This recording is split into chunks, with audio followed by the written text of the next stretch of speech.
Hello, നമ്മുടെ വീട്ടിൽ എങ്ങനെയാണ് കൂവ പൊടി ഉണ്ടാക്കുക എന്നുള്ളൊരു വീഡിയോ ആയിട്ടാണ് കേട്ടോ ഇന്ന് വന്നിട്ടുള്ളത്. സിമ്പിളായിട്ട് എല്ലാവർക്കും ഉണ്ടാക്കാൻ പറ്റുന്നതാണ്. അപ്പോൾ നമ്മുടെ വീഡിയോയ്ക്ക് നേരെ പോവാം കേട്ടോ.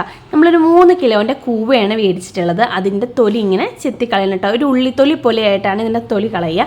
ഈ തൊലി കളഞ്ഞതിന് ശേഷം നമുക്ക് നന്നായിട്ട് കഴുകിയെടുക്കണം. കാരണം കൂവ മണ്ണിൻ്റെ അടിയിൽ ഉണ്ടാവുന്നതല്ലേ.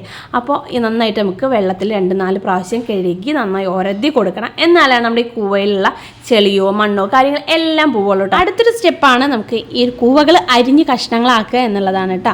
പണ്ടൊക്കെ ഈ കൂവ ഉരക്കല്ലിലും ഉരലിലൊക്കെ ഇടിച്ചിട്ടാണ് ഉണ്ടാക്കുക. പക്ഷേ ഇപ്പോൾ നമുക്ക് സിമ്പിളായിട്ട് ചെയ്യാൻ വേണ്ടിയിട്ട് മിക്സിയിലാണ് ചെയ്യുന്നത്. അതുകൊണ്ട് നമുക്ക് മിക്സിയുടെ ജാർ കേടാതിരിക്കാനാണ് ഇങ്ങനെ നന്നായി ചെറുതാക്കി അരിയുന്നത്. പിന്നെ കൂവ അത്ര വലിയ മൂത്തതും അല്ല കേട്ടോ ഇത്. അപ്പോൾ ഇനി നമുക്ക് നന്നായിട്ട് എല്ലാം ഒരുപോലെ അരിഞ്ഞെടുത്ത് മാറ്റി വെച്ചിട്ടുണ്ട്. ഇനി നമുക്ക് മിക്സിയിലിട്ടിട്ട് കുറച്ച് വെള്ളം ഒഴിച്ചിട്ട് ഇനി അടിച്ചെടുക്കാം. അത്യാവശ്യത്തിന് അരയ്ക്കണം, നന്നായിട്ട് അരഞ്ഞു പോവുകയും ചെയ്തിട്ട്. ഞാനിവിടെ ഇപ്പോൾ അരച്ചത് കുറച്ച് കൂടിപ്പോയിട്ടുണ്ടായിരുന്നു. നമുക്ക് പിഴിഞ്ഞെടുക്കുമ്പോൾ അതൊരു ചെറിയൊരു ബുദ്ധിമുട്ടാവട്ടെ. എന്നാലും നമുക്ക് അരിപ്പൊക്കെ വെച്ചിട്ട് അരിച്ചെടുക്കേണ്ട ലാസ്റ്റ് വന്നിട്ടുണ്ടായിരുന്നു എനിക്ക്. അരിഞ്ഞു വെച്ച കൂവ മൊത്തം നമ്മളിതുപോലെ അരച്ച് മാറ്റി ഒരു പാത്രത്തേക്ക് വെച്ചിരിക്കുകയാണ് കേട്ടോ. അടുത്തൊരു സ്റ്റെപ്പ്, ഇനി കൂവ അരച്ച് വെച്ചത് അരിച്ചെടുക്കുകയാണ് വേണ്ടി കേട്ടോ. അതിൻ്റെ പാല് സെപ്പറേറ്റ് ആയി കിട്ടാൻ വേണ്ടിയിട്ട് അതിനൊരു വലിയൊരു പാത്രം എടുത്ത് ആ പാത്രം നിറയെ വെള്ളം ഒഴിച്ചിട്ട് ഇങ്ങനെ ഒരു നല്ലൊരു തുണി കൊണ്ട് കെട്ടുക ചെയ്ത്. ഞാനിപ്പോൾ ഒരു നല്ല തോർത്താണ് കേട്ടോ ഇവിടെ ഉപയോഗിച്ചിട്ടുള്ളത്. പിന്നെ നല്ല രീതിയിൽ അത് കെട്ടിയിട്ട് വേണം വയ്ക്കാൻ, അല്ലെങ്കിൽ അത് ചോർന്ന് നമ്മുടെ ഈ ഒരു കൂവയുടെ അരപ്പ് താഴേക്ക് പോകും. ഇത് നമ്മൾ ഇങ്ങനെ ചെയ്യുന്നത് ഇതിൻ്റെ പാൽ സെപ്പറേറ്റ് ആയി കിട്ടാൻ വേണ്ടിയിട്ടാണ് കേട്ടോ. അപ്പോൾ നമ്മൾ ഈ അരപ്പ് ഒഴിച്ച് നന്നായിട്ട് ഇളക്കി അതിലുള്ള എല്ലാ പശമയും ഈ ഒരു പാല് പോലെ ഉണ്ടാവില്ല അതെല്ലാം പോയി ഈ ഒരു ചണ്ടി രൂപത്തിൽ കിട്ടും കേട്ടോ. ഈ കണ്ട പോലെ അതുപോലെ ആവുമ്പോഴാണ് നമ്മുടെ ഒരു കൂവയിൽ നിന്നുള്ള പാല് മൊത്തം പോയി ഈ അരിച്ച് താഴെ നമ്മുടെ പാത്രത്തിൻ്റെ അടിയിൽ നിൽക്കുന്നുണ്ടാവും കേട്ടോ. അതിങ്ങനെ ഈ വെള്ളത്തിലിട്ടിട്ടാണ് നന്നായി ഇളക്കിയിട്ട് ഈ മൊത്തം അരപ്പ് ഇങ്ങനെ ചെയ്തിട്ട് എടുക്കേണ്ടത്.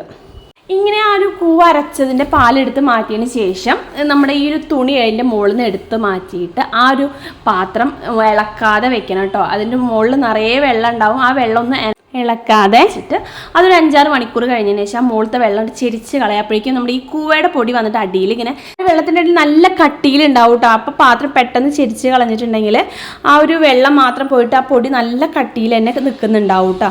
പിന്നെ നമ്മൾ ഈ 2 ദിവസത്തെ വെയിൽ ആ പാത്രം അടക്കം കൊണ്ടുവച്ചിട്ടുണ്ടെങ്കിൽ ആ വെയിൽ കൊണ്ടിട്ട് അതിങ്ങനെ ഉണങ്ങി കിട്ടും. എന്നാലേ നമുക്കത് സ്റ്റോർ ചെയ്തിട്ട് സൂക്ഷിച്ചെടുത്ത് വെക്കാൻ പറ്റുള്ളൂ. ആ ഒരു വീഡിയോ എൻ്റെ കയ്യിൽ നിന്ന് മിസ്സായി പോയിട്ടോ. അതെനിക്കിവിടെ കാണിക്കാൻ പറ്റാഞ്ഞത്. കിട്ടുന്ന നമ്മൾ പിന്നെ ഇളക്കിയെടുക്കുമ്പോൾ അതിങ്ങനെ കട്ടക്കട്ടയായിട്ടാണ് കേട്ടോ ഉണ്ടാവുക. അത് നമുക്ക് വെള്ളത്തിൽ ചാലിച്ച് അത് അലിയാവുന്നതേ ഉള്ളൂ. വേണമെന്നുണ്ടെങ്കിൽ മിക്സിയിലിട്ടിട്ട് ഒന്ന് അടിച്ച് ഒന്ന് പൊടിയായിട്ട് നമുക്ക് സ്റ്റോർ ചെയ്ത് വെക്കാം കേട്ടോ. പിന്നെ നമ്മൾ പിഴിഞ്ഞെടുത്ത ഈ ഒരു പിഴിഞ്ഞതിൻ്റെ ചണ്ടി എന്നൊക്കെ പറയില്ലേ, അതാണ് ഈ കാണിച്ചത് കേട്ടോ. പിന്നെ നമ്മുടെ കൂവ പൊടിയായിട്ട് കിട്ടിയത് ഇങ്ങനെയാട്ടോ. ഈ ഒരു കട്ട പോലെയാണ് ഉണ്ടെന്ന് ഞാൻ നേരത്തെ പറഞ്ഞത്. അത് നമുക്ക് വെള്ളത്തിൽ ചാലിച്ചാൽ അതിങ്ങനെ മിക്സ് ആവാൻ ഉള്ളൂ കേട്ടോ. അപ്പോൾ നമ്മളിങ്ങനെ അത് എടുത്ത് വെക്കും.